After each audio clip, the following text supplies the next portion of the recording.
God is calling First Wayne Street to make 4 key shifts to be the church God knows we can be right here in the heart of the city of Fort Wayne, Indiana. Those 4 key shifts are the addition of an urban missionary, launching a modern worship service, becoming more missionally engaged in our community, and making building upgrades, especially in our youth and children's spaces.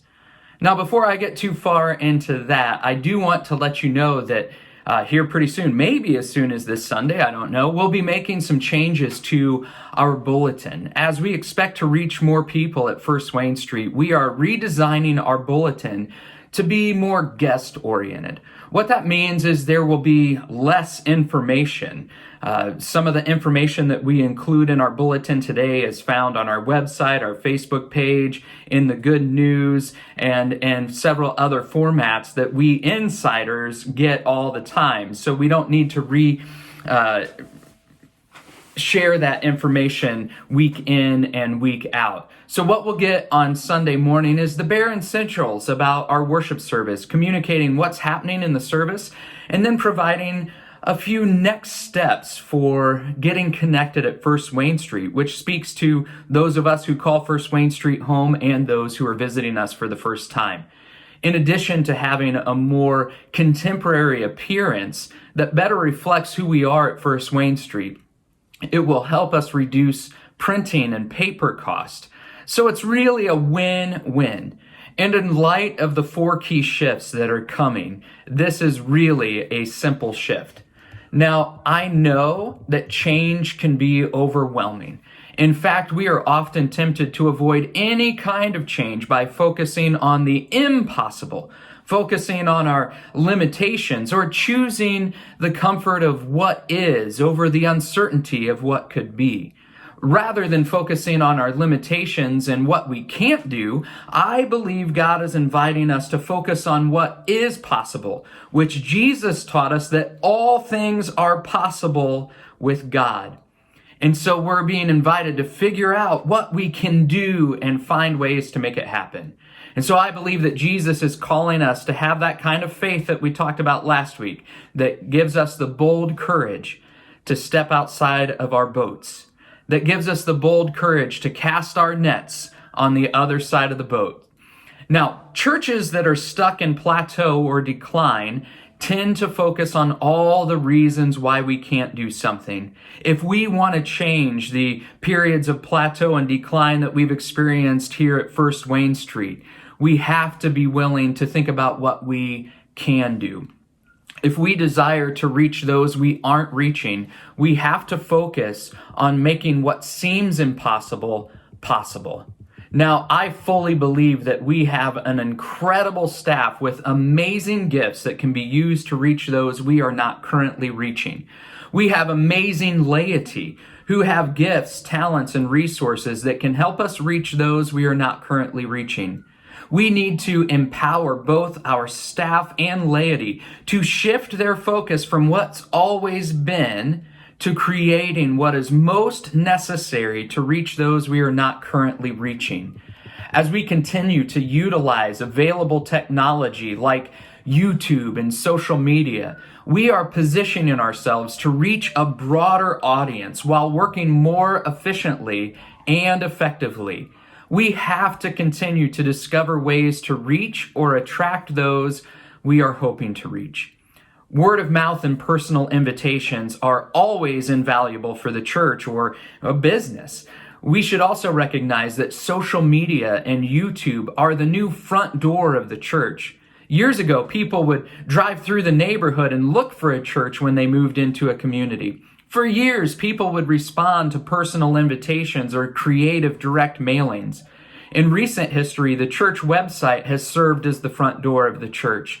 But today, an increasing number of people are looking at social media and YouTube before they even check out our website. They are looking for our online services to determine if we are for them before we even have the opportunity to meet. If we are desiring to reach the people that we are not currently reaching, the people right across the street, if we want to reach those who are utilizing the services and ministries of Alive Community Outreach or the Rescue Mission or the Redemption House, if we want to meet the young people who are moving downtown or working out at the YMCA, if we want to reach the people who are serving with NeighborLink or hanging out at J.K. O'Donnell's, we have to be willing to try some new things. The demographics within a 1, 2, and 5 mile radius look a lot more diverse and younger than our current congregational makeup. The closer you get to the church, the more diverse the population becomes. We have a decision to make. Do we only want to reach those who are like us, or do we also want to reach the people who are within our immediate geographic mission field? If we want to reach the people who are like us, we don't have to change anything. We don't have to make any significant changes. However, at the same time, we should not expect the trajectory of the 45-year pattern of slow and steady decline to change. Without the church becoming incredibly evangelistic, missional, and invitational, we can't change the course. So one way to reverse the trajectory of our pattern of slow and steady decline is to start inviting and bringing our friends, neighbors, family members, and co-workers to our gatherings. If we want to reach the people in our immediate mission field, we have to make some adjustments, some changes, and be willing to even fail while we try some new things. I was listening to a podcast the other day and someone said, I would rather be wrong trying something new than be wrong for criticizing something I don't understand. So our tendency is to criticize those things that we don't understand, but the reality is we should be trying something new, even if we don't fully understand it. And so as we talk about new ways to reach new people, there will be some initiatives that we may not fully understand. I believe Jesus is calling us to have enough faith to step out of our boat and to cast our net on the other side. Church growth experts suggest that when a church is on the downward trend of the bell curve, it takes something new, whether a shift in mission, values, or ministry offerings, to start a new pattern. So we have to be willing to admit that what we're currently doing isn't reaching all the people that we could reach. It's not working as effectively as we desire. Now, this isn't a slam on any of our rich traditions or what we're doing. It's simply an honest assessment of our current reality. We can't keep doing the things we've always done and expect different results. Now, before we get too worried, I want to be clear. None of this means we have to do away with the things that we are currently doing. I'm thinking more about adding rather than subtracting. I think that what we are doing is really great at reaching those we are reaching and for reaching those who are like us. So let me be clear. I'm not proposing that we do away with anything. I'm inviting us to prayerfully consider what God might be asking us to do next. I believe God is inviting us to make some adjustments, some shifts, and try some new ways of ministry in order to reach those we are not currently reaching. The Barna Group conducted research on what younger generations are looking for in a church experience. I believe that what they discovered fits First Wayne Street well. Young people are drawn to environments where community is easily formed through opportunities for fellowship, service, and spiritual growth. They prefer a sanctuary over an auditorium that has a more classic rather than trendy aesthetic. They also prefer more modern expressions of worship with a more casual feel. Taking this research into consideration, Jeremy Steele with the Lewis Center for Church Leadership shares, when Barna researched about worship style and spaces, there was a clear preference that mirrors a larger cultural trend away from formality. When millennials walk into a church, they want to feel relaxed and comfortable instead of dignified. This is the most acutely expressed through clothing choices appropriate to the space. Millennials want to be able to arrive in a nice t-shirt and jeans without feeling judged or out of place in the community of worshipers. This can be a difficult atmosphere to create in churches with a tradition of more formal attire. Even that can be easily remedied by intentionally mixing the dress styles of those who are in upfront leader roles.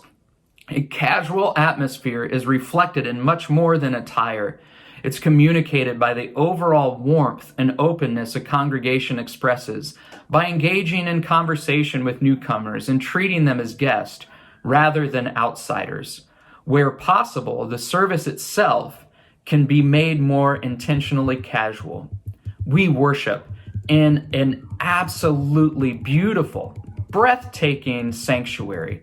It is an amazing space that was designed by forward-thinking people who saw the need for a flexible space, opening up future possibilities for new and different ways of worshiping together. As we consider what new ways God is calling us towards, we are honoring those who have gone before us to prepare the way for our ministry today, tomorrow, and into the future. I think our sanctuary creates a perfect environment to provide both meaningful and excellent traditional and modern expressions of worship. With that, the second shift is to launch a modern gospel-inspired worship experience. In the fall of 2022, we will utilize our Wednesday night gather ministry to start a modern gospel-inspired worship experience. We have a great framework in place to serve as the launching pad to create a safe, nurturing, and welcoming environment for those we are not currently reaching. A modern gospel-inspired worship will offer something different from our current ministry and worship opportunities. Already built into our Wednesday evening gather ministry are excellent activities for children and youth. In order to make this happen with excellence, we will need to recruit a team to help lead this and make a couple of technological improvements to provide a level of quality that we have come to expect at First Wayne Street. Pastor Angelo has talked about how we can make this an additional point of connection between Alive and First Wayne Street, having support groups meet after worship and even having his staff involved in the worship gathering. So beginning in the fall of 2022, Gather will be a midweek worship service with activities for children and youth.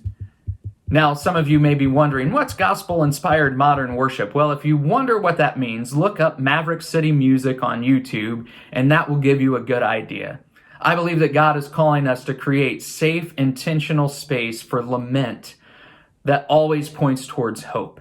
I believe that the church needs to create more room for lament, for honesty, authenticity, openness about our hurt, our pain, our brokenness, our doubts and questions. And the reason I believe that the church is the best place for this is because we always point one another to the hope that we have in Jesus. Now, as a direct byproduct of this key shift, I believe the next step will be adding a Sunday morning modern gospel-inspired worship service as soon as the fall of 2023 and no later than Easter of 2024. And this is where shifts and adjustments begin to affect our normal routines and current ministries. Adding a Sunday service would most likely require a new worship schedule. Church growth experts say that in order to reach the unreached, modern worship should ideally start within the 10 o'clock hour. So if we want to hit the desired target of youth, younger families, and individuals, and families who work, live, and play in the downtown area, we have to be willing to make some adjustments. And that's never easy. People have left churches because of changes in worship times and musical styles. So while this seems like a simple shift to me, I also understand that it is a big ask for many.